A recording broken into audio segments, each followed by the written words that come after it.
رہے تھے اور پوری قوم کو آج کی اس عظیم الشان ذکر شہدائے کربلا سے پیغام دیا کہ شبیر کو امن کی نشانی کہتے ہیں۔ شرکت کریں آپ تمامی حضرات۔ خطیب با کمال وائز شیریں مقال حضرت علامہ مولانا سید مدظ اللہ العالی رام پوری تشریف رکھتے ہیں۔ ان کا بھی خطاب نایاب بس بہت جلد جو ٹائم میں نے دیا انشاءاللہ تعالی اسی ٹائم پہ مائک حضرت کے حوالے ہو جائے گا۔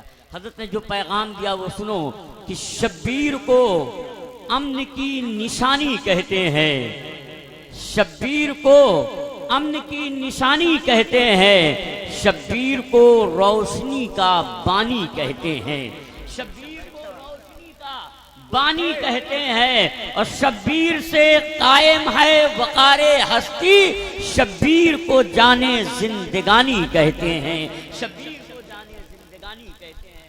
حضرات گرامی، آپ تمامی حضرات الحمدللہ اس بار جس انداز سے سن رہے ہیں، میں آپ کو اپنے علماء کرام کی طرف سے مبارکباد پیش کرتا ہوں۔ بس یہی انداز آپ تمامی حضرات بنا کر کے رکھیں گے۔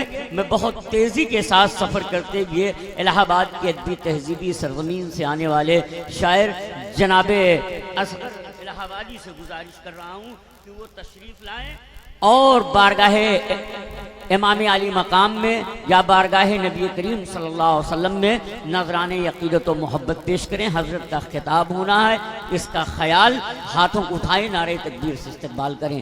نعرہ تکبیر!